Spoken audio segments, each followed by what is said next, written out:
Lucknow veterinary doctor welfare society की press वार्ता। पशु चिकित्सा संघ आगरा के अध्यक्ष मनोज कुमार ने की प्रेस वार्ता। मनोज कुमार ने प्रमुख सचिव पशुधन के रविंद्र नायक के ऊपर भ्रष्टाचार के आरोपी को संरक्षण देने का आरोप लगाया। भ्रष्टाचार और गोकशी को बढ़ावा देने के आरोपी डॉक्टर नीरज गुप्ता को प्रमुख सचिव पशुधन ने सेवा विस्तार दे दिया। गोवंश के मीट तस्करी में लिप्त डॉक्टर संजय चतुर्वेदी पर कार्यवाही के बजाय उन्हें प्रमोशन दे दिया।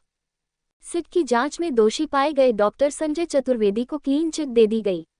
मनोज कुमार ने पूरे मामले की उच्च स्तरीय जांच की मांग करते हुए संजय चतुर्वेदी के प्रमोशन पर रोक लगाते हुए उनके खिलाफ गोकशी जालसाजी की धाराओं में मुकदमा दर्ज कर जेल भेजने की मांग की। वेटनरी डॉक्टर्स वेलफेयर सोसाइटी ने मुख्यमंत्री और मुख्य सचिव उत्तर प्रदेश शासन को पत्र भेजकर कार्यवाही की मांग की है। हमारे संवाददाता की दीपक पाल की एक रिपोर्ट। प्रेस के मित्रों, पिछली बार 10 दिसंबर को हमने प्रमुख सचिव महोदय श्री रविंद्र के नायक जी के बारे में ये बताया था कि ये भ्रष्टाचार और चोरी करने वाले को इनाम देते हैं। पूरी बात इसलिए नहीं बता कि पूरी बात उस प्रेस में बता दी थी, लेकिन मेन बात ये है कि वो भ्रष्टाचार और चोरी करने के काम को बहुत पसंद करते हैं। लेकिन ये काम भी बहुत छोटा पड़ गया है उनके लिए। वो भ्रष्टाचार और चोरी को ही पसंद नहीं करते।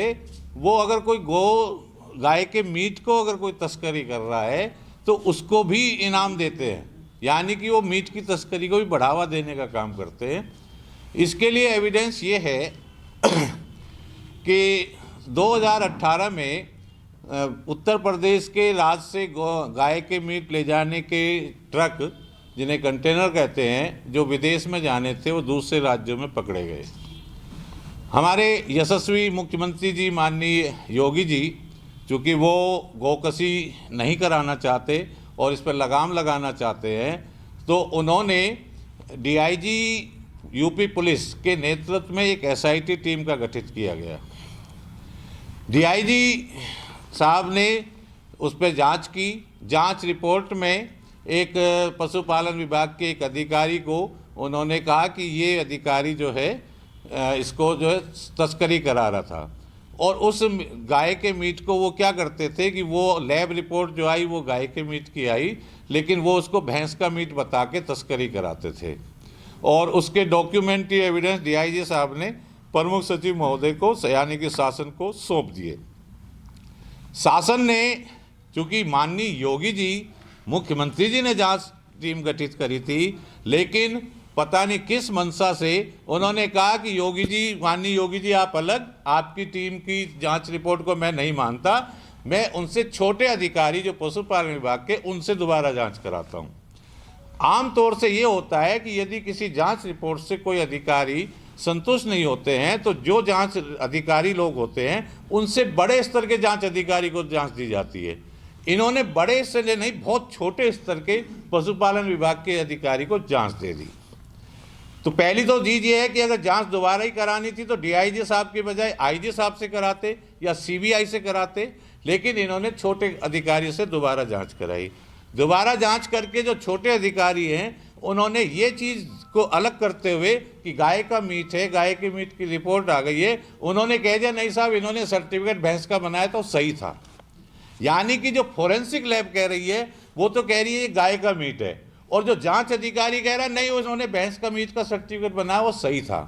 अब उसके बाद होता क्या है कि हमारे प्रमुख सचिव महोदय श्री रविंद्र के नायक जी कि वो क्लीन चिट मिलके जो आती है, जिस क्लीन चिट पे कहा जाता है कि गाय के मीट को भैंस का मीट लिखना सही है, उसको तुरंत इनाम दे देते हैं। और इनाम देने का काम क्या करते हैं कि वो उस अधिकारी को सीधे प्रमोशन दे देते हैं। यानी कि अगर कोई चोरी करेगा, भ्रष्टाचार करेगा तो सेवा विस्तार होगा, और अगर कोई गाय के मीट की तस्करी कराएगा तो उसका प्रमोशन होगा। मेरा हाथ जोड़ के माननीय मुख्यमंत्री जी से निवेदन है, माननीय मुख्यमंत्री जी, आप भ्रष्टाचार के प्रति जीरो टॉलरेंस है, उसको हमारे प्रमुख सचिव साहब ने आपको ऐसे ठेंगा दिखाया। आप कहते हैं प्रदेश में गोकशी नहीं होने दूंगा, गो तस्करी नहीं होने दूंगा, माननीय मुख्यमंत्री जी आपको तो चैलेंज दे दिया कि श्री के रविंद्र नायक जी ने कि माननीय योगी जी आप अपनी गोकशी को रोकते रहिए, मैं गोकशी कराऊंगा और गोमीट की तस्करी भी कराऊंगा और गोमीट के तस्कर को इनाम भी दूंगा। इनाम कोई पैसे का या वैसा इनाम नहीं, सीधे उसको कह दूंगा तू प्रमोशन। यानी कि गो तस्करी माननीय मुख्यमंत्री जी चाहते ना हो, लेकिन पशुपालन विभाग के श्री रविंद्र के नायक जी चाहते हैं कि गो तस्करी हो। गो तस्करी हो तो यानी कि गोकशी भी हो। दूसरी तरफ माननीय मुख्यमंत्री जी चाहते हैं भ्रष्टाचार ना हो, लेकिन भ्रष्टाचार उसके लिए श्री के नायक जी चाहते हैं नहीं भ्रष्टाचार खूब होगा और भ्रष्टाचार वाले को मैं इनाम स्वरूप एक्सटेंशन भी दूंगा। ये जो मैंने बोला है इसके समस्त डॉक्यूमेंट्री एविडेंस है जो मैं अभी आपको देने जा रहा हूं। कोई भी ऐसी चीज नहीं है जो डॉक्यूमेंट पर आधारित नहीं हो। पिछली दफे मैंने भ्रष्टाचार पे और चोरी का इनाम देने के लिए प्रेस कॉन्फ्रेंस में अपने वक्तव्य दिए थे, जिसमें मुझे अध्यक्ष जी और सचिव साहब ने बुलाया था। तो उसका मुझे इनाम ये दिया गया प्रमुख सचिव महोदय द्वारा कि मुझे सस्पेंड कर दिया गया है। हो सकता है मैंने आज गो तस्करी का इनाम दिया है, वो गो तस्करी का आरोप लगाया है, इस बार मुझे नहीं पता मुझे क्या इनाम देंगे, लेकिन इतना निश्चित है कि प्रमुख सचिव साहब चाहे मुझे फांसी पर लटका देना, लेकिन मैं आपकी कलम को गलत चलने नहीं दूंगा। एक न एक दिन जरूर आएगा जिस दिन माननीय मुख्यमंत्री जी आपके इन काले कारनामों पर संज्ञान लेंगे।